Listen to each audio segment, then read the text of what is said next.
Hi, welcome to my blog for week 6 of Startup Ideation. And like entrepreneurship and experience in our little project. This is the next one. So this week, what did we do? We did business models.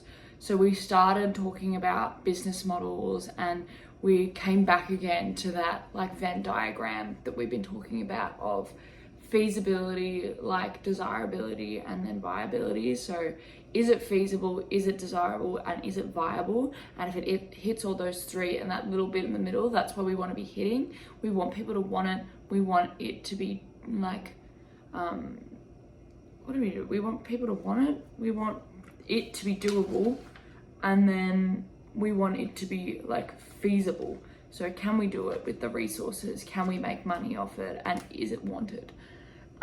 So we touched a teensy bit on the business canvas model, but we didn't really go a lot into it. But it was like a table. I think we'll talk about it a bit more in the coming weeks of like key partners, activities, like resources, cost structure, revenue streams, customer segments. I have some of it written down here so I can remember. We talked about customers today a little bit, which I found interesting. We talked about customer segments and we talked about what a customer actually is. So a customer is somebody who is intrigued and motivated. They're a decision maker. They make a purchase and then they like an end user or a beneficiary of that product.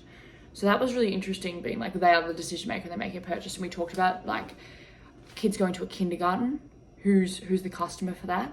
And it wasn't actually the kids, it was the parents, because the parents are the one making the decision and they're making the purchase. Yeah, the kid is somewhat like involved, but it's really the parent. They're paying for a service to send their kid away. So that was really interesting, looking at this just different perspectives. And then we also looked at with customers demographics versus psychographics. I can't remember if we talked them before, or if I've talked or I've learned about them in different subjects that I've previously done across uni. But we talked about demographics and psychographics and how a demographic is like age, gender, what hair color you have, what eye color you have, where you're located. Are you regional? Are you urban? Are you in Melbourne? Are you in Sydney? Are you tall? Do you have what size feet? I don't know. But like they're demographics. Where psychographics is like, oh, my beliefs are this, or like, I have a really bubbly personality, or my psychographic is I'm a person who's really into makeup, or like I'm really into cars. That's a psychographic feature. That's something that's like less tangible and less measurable. So that was like the psychographics, which was interesting. And that was all part of the desirability that we were looking at for that first section of class. And then we jumped onto feasibility. So like, what resources do we need? What assets do we need? What people do we need to make it happen behind the scenes? What staffing do we need? What connections? Do we need a reputation? Like intellectual property? Do we need to purchase intellectual property? Does somebody already have it? Do we need to change what we've got? What key activities do we need to do? So that was a bit of feasibility. And then viability was all about like the revenue streams. And so like what's the money flow? How's money coming in and out? How are we going to make money? How are we going to monetize our product or our invention or our process or our experience? How much risk are we taking on? What is the cost structure? And then when we talked about cost structure, we looked at it a bit more.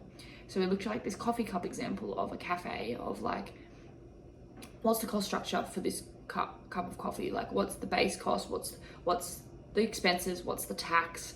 What's the staffing costs? What's the product cost of each individual thing that goes into this one coffee?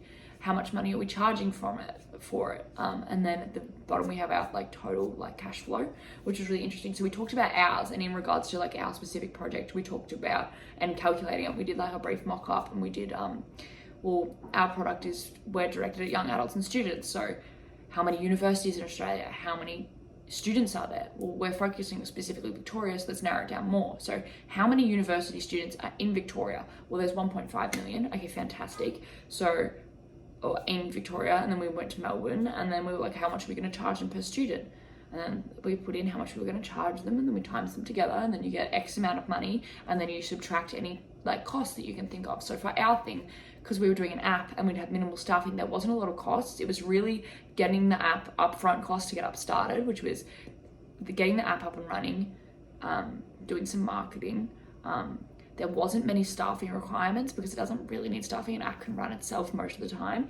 It would just be us team that was doing it. So there was minimal staffing as well.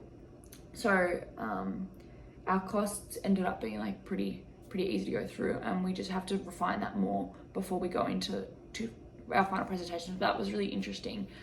We didn't have a lot of negative cash flows or expenses to go through with our brand, besides like copyright and like intellectual property and getting rights to all that sort of stuff, and like getting like a domain and getting like the app up and running, because there's a fee versus just having the app, getting the app up, and then maintenance for the app on as well. So like there was a few app costs and stuff for building the app, but other than that, yeah, we talked about cost structure, and that was basically that week, which is good. See you next week.